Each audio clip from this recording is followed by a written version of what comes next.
गुरु शरणं गच्छामि। गुरु शरणं गच्छामि।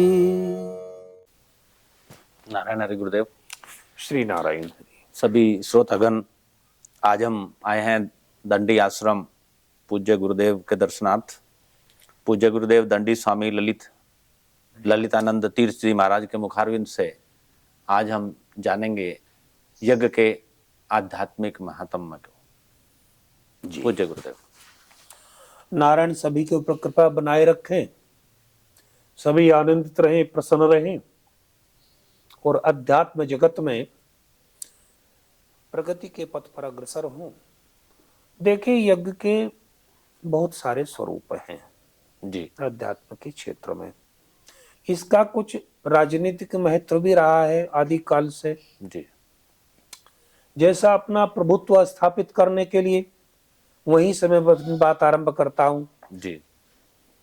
बड़े बड़े यज्ञ राजा करते थे, राजा महाराजा लोग यज्ञ करते थे। यज्ञाचार्यों के सानिध्य में जाकर के वहीं से मैं अपनी सर्वप्रथम पृथ्वी के ऊपर महाराज पृथु ने यज्ञ किया। महाराज पृथु ने यज्ञ किया और जिसमें ब्रह्मा जी ने वहां दिक्पाल स्थापित किए। जी। और जो राजा महाराजा लोग करते थे, वो अपने प्रभुत्व को कायम करने के लिए यज्ञ किया करते थे। वो अश्वमेधादिक यज्ञ हो या राजसूय इत्यादि यज्ञ हो, एक प्रकार तो हुआ राजाओं के द्वारा किए जाने वाले यज्ञों का प्रकार। जी। कि यज्ञ अपने प्रभुत्व के ऊपर, अपने राज्य काज या अपनी उनकी जो विचारधारा होती है, जो रक्षा सुरक्षा के उनके ध्येय होते थे प्राणी मात्र की रक्षा के लिए, तो वो करते थे। जैसे प्रभु श्री राम जी ने भी अश्वमेध यज्ञ किया, जी गुरुदेव, ऐसे महाराज पृथु ने पहला यज्ञ किया और इसी प्रकार के बहुत सारे राजा महाराजाओं ने यज्ञ किए। तो उसका एक विषय हो गया। जी। दूसरा, जैसे कि शक्ति को केंद्र में रखकर यज्ञ करते हैं, बहुत सारे विद्वान लोग यज्ञ करते हैं, शक्ति को केंद्र में रख के यज्ञ करते हैं। जी। उनमें शतचंडी, सहस्त्र चंडी और लक्ष चंडी इत्यादि यज्ञ होता है। जी। उसमें दूसरा हमारे मृत्युंजय यज्ञ होते हैं, महामृत्युंजय यज्ञ होते, महारोग नाशक। जी। यानी इसमें छुपा हुआ तो कहीं न कहीं विज्ञान ही है। जी। परंतु मैं अध्यात्म की ही बात करूंगा। हमारे विद्वानों के द्वारा, संतों के द्वारा यज्ञ को प्रस्तावित किया गया इन विषयों को लेकर कि महारोग नाशक हो। जी। कहीं किसी को हानि हो जाए, व्यापार में हानि हो जाए, कारोबार में हानि हो जाए, तो उसको लेकर के भी यज्ञ किए जाते हैं। जी। कोई मंदिरों की, देवताओं की स्थापना की जाए तो उसका स्थापना के लिए यज्ञ होता है। जी।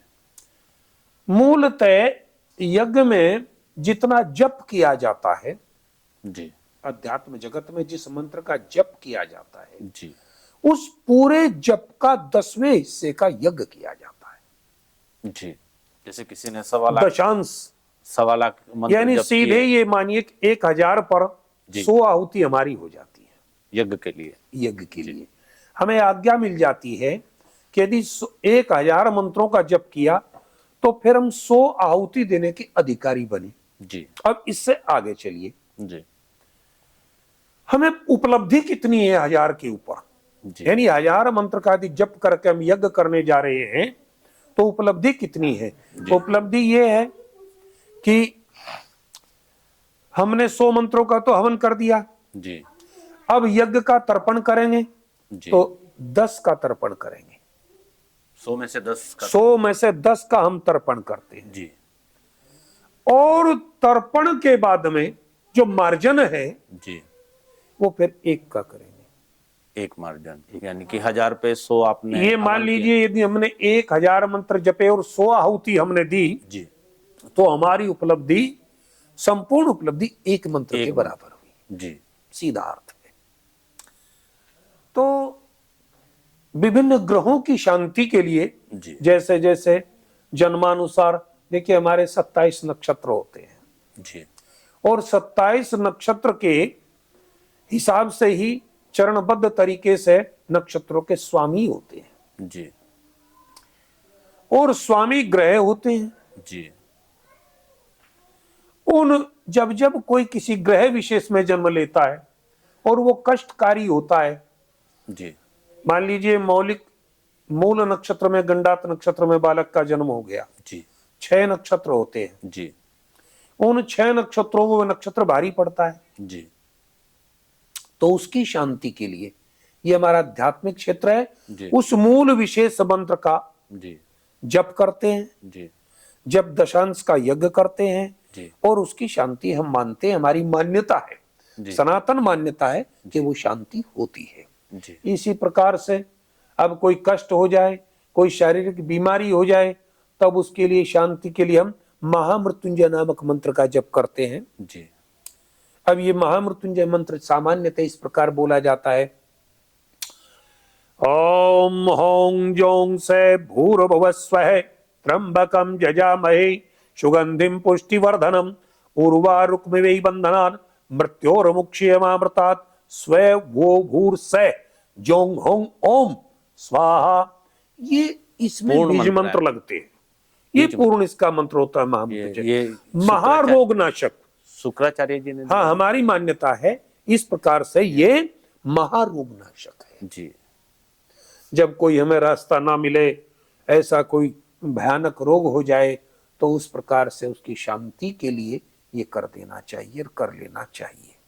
एक करते बार हैं। और मैं चाहूंगा गुरुदेव, आप इस मंत्र का उच्चारण एक बार हमें और जी जी अपने जी, मुखारविंद से। हाँ, ये शुद्ध क्योंकि होना इसमें चाहिए। शुद्ध कई बार शुद्धता इसमें बड़े परम गलतियां हो आवश्यक। जाती है, विसर्गों की गलतियां हो जाती है। जी ओम ओं जों से भूर्भुवः स्वः त्र्यंबकं जजामहे सुगंधिं पुष्टिवर्धनम् उर्वारुकमिव बंधनान् मृत्योर्मुक्षीयमामृतात् स्वे वो भूर्सः जों हों ओम स्वाहा। इस प्रकार से पहले ये सीधे लगते हैं, फिर ये उल्टे हो जाते हैं, जी तो इस प्रकार से ये महामृत्युंजय कहलाता है। और मृत्युंजय मंत्र खाली त्र्यंबकम जजामहे से ही हो जाता है। जी गुरुदेव, इसमें एक लघु मंत्र भी होता है, लघु मंत्र जूम सहम ओम। हाँ हाँ हाँ, वो बीजों से होता, फिर बीज मंत्र चलते हैं, उसके बीज मंत्र होते हैं, लेकिन उसके संपूर्ण मंत्र का ही जप करना चाहिए जी और संपूर्ण मंत्र से ही आहुति देनी चाहिए, जी चाहे वो मृत्युंजय से दे चाहे उसको दे। बीज मंत्रों में भी इस प्रकार से हर ग्रह के बीज मंत्र हैं, जी हर ग्रह का बीज मंत्र है, लेकिन मैं मानता हूं उसका वैदिक जो मंत्र है, जी मान लीजिए सूर्य का ही है, जी बहुत सारे मंत्र हैं, लेकिन उसका जो वैदिक मंत्र है, जी यजुर्वेद से जो मंत्र है हमें प्रस्तावित मंत्र है, जी वही अब शनि का है, ओम शन्नो देवी रविष्टय आपो भवन्तु पीते संयोर विस्रवन्तु ने शनश्चराय। नहीं तो बोल सकते हैं ओम शम शनश्चराय स्वाहा, ये भी बोल सकते हैं, बीज मंत्र है। लेकिन मेरी अपनी मान्यता है मंत्र को पूरा ही उच्चारण करें, जी तभी उसका पूरा फल भी मिलता है। तो इसी प्रकार राहु इत्यादि ग्रहों के लिए, केतु इत्यादि ग्रहों के लिए, भिन्न भिन्न ग्रहों के लिए अपने उनके बीज मंत्र भी है, सुविधा के लिए बनाए हैं। जी लेकिन मैं तो ये मानता हूं प्रत्येक ग्रह का जो वैदिक मंत्र है जी वही पूरा उच्चारण होना चाहिए और उसी का फिर दशांश का यज्ञ होना चाहिए, उसके 10वें अंश का तर्पण और उसी का मार्जन होना चाहिए, तब वो पूरा फलित होता है। गुरुदेव, मेरा एक प्रश्न है जी हाँ, कि जिस प्रकार से आज की महामारी, कोरोना जैसी महामारी, और व्यक्ति विभिन्न प्रकार के रोगों से ग्रस्त होते हैं, तो उन्हें क्या महामृत्युंजय मंत्र का जप एक नियमित संख्या में प्रतिदिन यज्ञ के रूप में, जैसे आपने बताया संविदा वगैरह औषधियां एकत्रित करके उनसे हवन करना चाहिए? अगर वो उनके साथ में महामृत्युंजय मंत्र का उच्चारण भी कर लेते हैं, तो क्या उनके स्वास्थ्य लाभ की, मतलब उनको क्या करना चाहिए? जो इस विषय में मेरी मान्यता बिल्कुल स्पष्ट है। जी बाजार में जाइए, खिलौना ले आइए, जी बिजली से चलने वाला खिलौना, जी और वो खिलौना मैंने कई जगह देखे, हमारे पास तो नहीं है, जी हम सब बच्चे बोल लेते हैं तो हमें खिलौने की आवश्यकता नहीं है। जी और जहां इस प्रकार की कोई समस्या है, जी असाध्य रोग है, जी। मैंने कहा असाध्य रोग है, जी। वहां बिजली में लगा दीजिए और वो खिलौना बोलेगा मृत्युंजय मंत्र या महामृत्युंजय मंत्र या कोई भी मंत्र का उच्चारण होगा, जी। उस खिलौने से भी उस ध्वनि से उत्पन्न होने वाली तरंगे उस रोग को ठीक करती है, उसके ऊपर प्रभावी होती है जी। खिलौने मात्र से। जी। व्यक्ति करे तो बहुत बड़ी श्रवण बात मात्र है, से, जैसे गुरुदेव व्यक्ति तो करता है तो बहुत बड़ी बात है, उच्चारण करे बहुत बड़ी बात है। और बहुत सारे मंत्रों में, बहुत सारे पुस्तकों में, जैसे हमारी सप्तचंडी में होता है, स्पष्ट निर्देश है कि जितना पाठ हम करें कम से कम इतनी ध्वनि में करें कि हमें अपना स्वर स्वयं को सुनाई दे। जी। अब मन मन में बैठे हैं साहब, हम कर रहे हैं, अब पता नहीं क्या कर रहे हैं, पता नहीं हो भी रहा कि नहीं। जी। तो मेरी तो अपनी व्यक्तिगत मान्यता है। जी। ऐसे तो हमारे धर्म के विषय में अपने शंकराचार्य हैं, जी। वही इसमें इसका अनुमोदन करें जी। या जैसे भी करें जी। उसको आशीर्वाद दें, ये उनका दायित्व बनता है। जी। जैसे मैं भी दंडी साधु हूं, मुझे भी इस प्रकार की आज्ञा है, धर्म के विषय में अपना विचार रखूं। और मेरा अपना विचार है कि प्रत्येक मंत्र को जी। हम कम से कम हमें वो सुनाई देना चाहिए। जी। कितनी बार आवृत्ति होनी चाहिए गुरुदेव उसकी? हाँ, आवृत्ति के लिए अब ये फिर मान्यता 108 कम से कम चाहिए प्रतिदिन 108 प्रतिदिन 108। स्वास्थ्य लाभ के लिए एक जनमानस हाँ। को कितनी, मतलब नहीं, 108? स्वास्थ्य के अतिरिक्त भी मैं बताता हूं, हमारे बहुत सारे मंत्र हैं आध्यात्मिक जगत में जिनको जप करके दशांश यज्ञ जिनका करें, फिर यज्ञ पर आ गई बात, जी। फिर यज्ञ पर टिक गई बात, जी। जिनका दशांश हम यज्ञ कर लें, बहुत सारे मंत्र हमारे इतने आध्यात्मिक जगत में जी। जो हमारे रोग तो दूर करते ही करते हैं, जी। हमें मनोबल भी देते हैं। जी। मनोबल और आत्मबल का। हाँ, हमारा मनोबल बढ़ता है, जी। आत्मबल बढ़ता है, मनोबल हमारा विकसित होता है, जी। हमारी क्रियाएं, जी। हमारी प्रक्रियाएं, जी। हमारी आचार विचार को प्रभावित करता है। जी। तो इस प्रकार से हमें मैं तो यही कहूं कि मंत्र का पूरा उच्चारण करें, स्वाहा सब उच्चारण करें जी। और यज्ञ को समर्पित करें। आध्यात्मिक जगत में तो इससे बड़ी कोई बात नहीं हो सकती जी। कि इस प्रकार भिन्न भिन्न मंत्रों से, जैसे मैंने बताया कि शक्ति को समर्पण है, नारायण यज्ञ हो जी। या रुद्रेष्टि यज्ञ हो। जी।